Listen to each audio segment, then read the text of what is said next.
یہاں پہ عربی شعریات کے حوالے سے کچھ سوال و جواب پیش کر رہی ہوں۔ عربی کا پہلا نقاد کون تھا؟ محمد بن سلام العجمی۔ شاعری کو صنعت گری کس نے قرار دیا؟ محمد بن سلام العجمی نے۔ طبقات الشعراء کس کی تصنیف ہے؟ محمد بن سلام العجمی کی۔ طبقات الشعراء کس کی تصنیف ہے؟ محمد بن سلام العجمی کی۔ یہ کس عربی ناقد کا خیال ہے کہ لفظ کو حتی الوسیع تاکید سے بچانا چاہیے، کلام کو اتنا سہل ہونا چاہیے کہ وہ عوام کی فہم سے قریب ہو؟ ابن قتیبہ کا۔ یہ کس عربی ناقد کا خیال ہے کہ الفاظ کو حتی الوسیع تاکید سے بچانا چاہیے، کلام کو اتنا سہل ہونا چاہیے کہ وہ عوام کی فہم سے قریب ہو؟ یہ ابن قتیبہ کا خیال ہے۔ الشعر والشعراء آداب الکاتب کتاب المعانی والبیر کس کی تصنیف ہے؟ ابن قتیبہ کی۔ الشعر والشعراء آداب الکاتب کتاب المعانی والبیر کس کی تصنیفات ہیں؟ ابن قتیبہ کی۔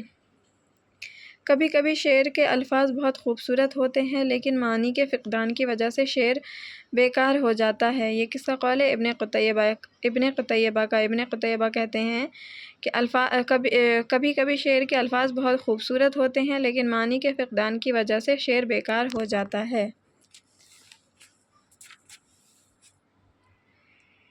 ابن قتیبہ اچھے اور برے کے اعتبار سے شاعر کو کتنے حصوں میں تقسیم کرتے ہیں؟ 4 حصوں میں۔ ابن قتیبہ کے نزدیک اچھا شعر وہ ہے جس میں لفظ اور معنی دونوں اعلیٰ درجے کے ہوں۔ کس کے نزدیک شعر گوئی کے لیے شعوری کاوش اور تراش خراش ضروری ہے؟ ابن قتیبہ کے لیے۔ نقد الشعر کس کی تصنیف ہے؟ قدامہ ابن جعفر کی۔ نقد الشعر کس کی تصنیف ہے؟ قدامہ ابن جعفر کی۔ قدامہ ابن جعفر کی نقد الشعر کتنے فصلوں پر مشتمل ہے؟ 3 فصلوں پر۔ قدامہ ابن جعفر کے مطابق شاعری کی کتنے عناصر ہیں؟ 4۔ قدامہ ابن جعفر کے مطابق مطلق شعر کی کتنی قسمیں ہیں؟ 5۔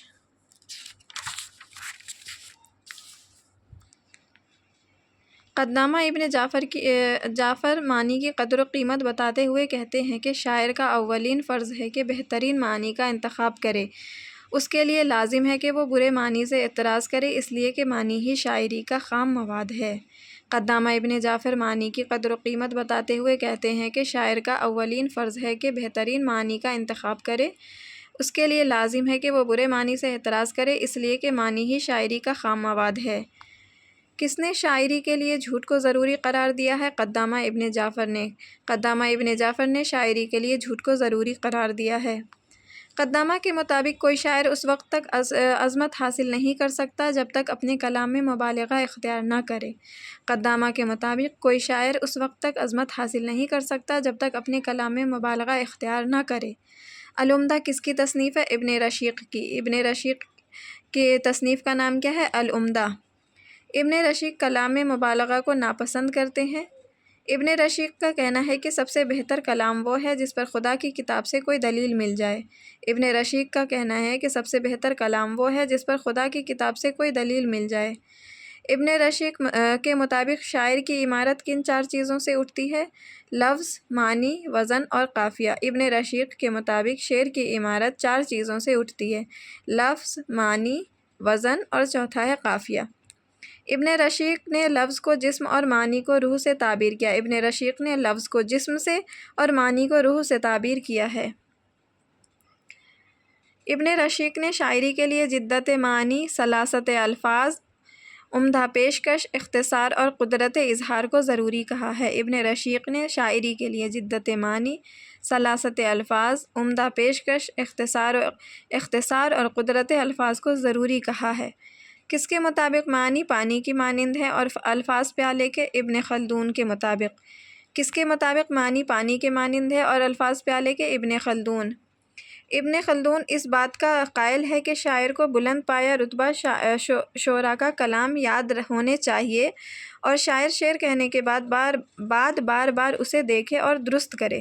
ابن خلدون اس بات کا قائل ہے کہ شاعر کو بلند پایہ رتبہ شعراء کا کلام یاد ہونے چاہیے اور شاعر شعر کہنے کے بعد بار اسے دیکھے اور درست کرے۔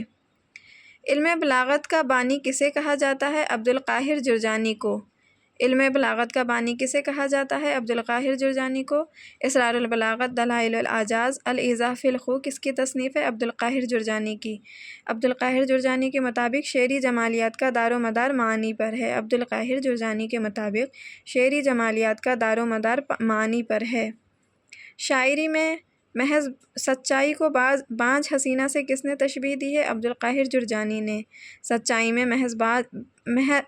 شاعری میں محض سچائی کو بانجھ حسینہ سے کس نے تشبیہ دی ہے؟ عبدالقاہر جرجانی نے۔ عبدالقاہر جرجانی نے شاعری میں محض سچائی کو بانجھ حسینہ سے تشبیہ دی ہے۔ عبدالقاہر جرجانی کے مطابق حسین ترین شعر جھوٹ پر مبنی ہوتا ہے اور اخلاقی اعتبار سے اچھا شعر سچائی پر مبنی ہوتا ہے۔ عبدالقاہر جرجانی کے مطابق حسین ترین شعر جھوٹ پر مبنی ہوتا ہے اور اخلاقی اعتبار سے اچھا شعر سچائی پر مبنی ہوتا ہے۔